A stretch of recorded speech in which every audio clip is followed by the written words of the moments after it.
Hello दोस्तों, श्री शिवाय नमस्तुभ्यम, हर हर महादेव, राधे राधे। इस वीडियो में गुरुजी ने एकादशी की विशेष महत्व को बताया है। जैसे कि आप सभी को पता होगा कि इस समय चल रहे हैं श्राद्ध पक्ष। श्राद्ध पक्ष की प्रत्येक तिथि का एक महत्वपूर्ण स्थान है।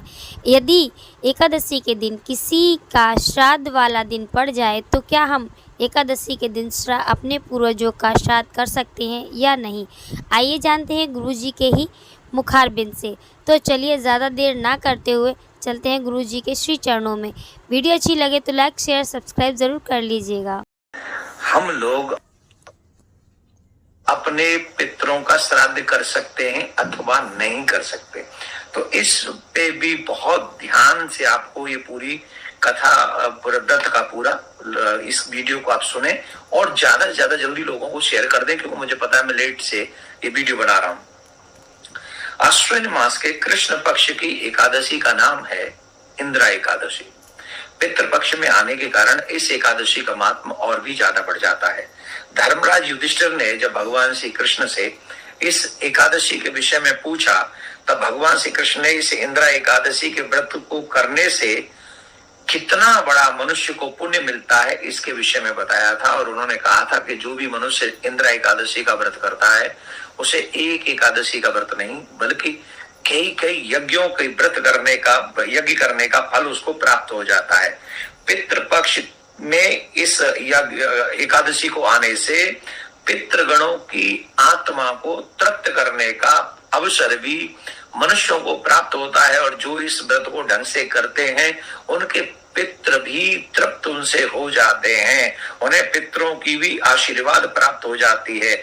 इस दिन व्रती को दसवीं तिथि के दिन से ही, मतलब दसवीं की रात्रि से ही मनक्रम वचन से शुद्ध आहार विहार विचार करना चाहिए।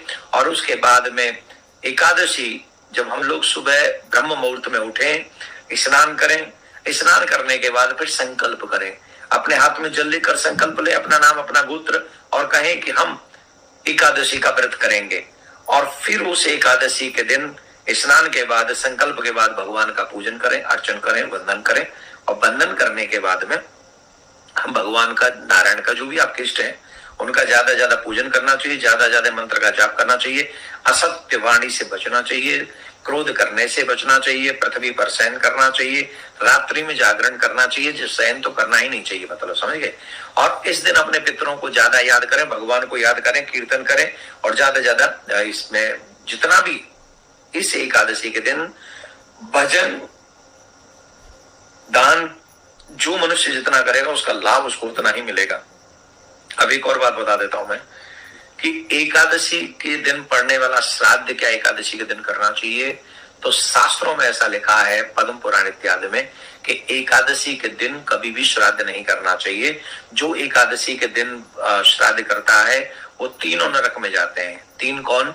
श्राद्ध करने वाला, श्राद्ध खाने वाला, और जिसका नाम से श्राद्ध किया जा रहा है वो, तो ये तीनों ही नरक में जाएंगे। इसका मतलब है एकादशी का श्राद्ध द्वादशी के दिन करना चाहिए, कभी भी एकादशी के दिन, क्योंकि अन्नदान मना है। व्रत करोगे एकादशी का व्रत में अन्न तो खिला नहीं सकते हो, बिना अन्न के वो श्राद्ध लगेगा नहीं, तो तीनों को नरक में जाना पड़ेगा। इसके लिए बहुत सावधानी रखें कि एकादशी के दिन हम श्राद्ध न करें, और श्राद्ध द्वादशी के दिन उनके नाम से हम लोग कर सकते हैं, करना ही चाहिए। इस दिन एक और काम करना चाहिए, इंद्रा एकादशी के दिन हम सबको हमारे आसपास में जो पीपल हो वहां तिल के तेल का दीपक जलाना चाहिए, और तिल के तेल का दीपक जलाकर 11 परिक्रमा करनी चाहिए।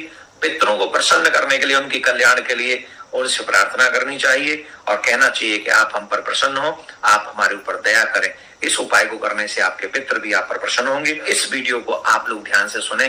भगवान श्री कृष्ण के बताए हुए इस एकादशी महात्मा का बहुत बड़ा फल है, पितरों को प्रसन्न करने का भी बहुत बड़ा फल है। इस दिन जितना भी दान पुण्य हो सके अपने पितरों के नाम से करें, जिससे आपके पितर आप पर प्रसन्न हो और आपको आशीर्वाद देते हुए जाए। बहुत बहुत धन्यवाद। राधे राधे। गुरुजी ने जानकारी बहुत ही अच्छी और बहुत ही विशेष जानकारी दी है। यदि आपको यह जानकारी अच्छी लगी हो तो लाइक शेयर सब्सक्राइब ज़रूर कर लीजिएगा। श्री शिवाय नमस्तुभ्यम, हर हर महादेव, राधे राधे।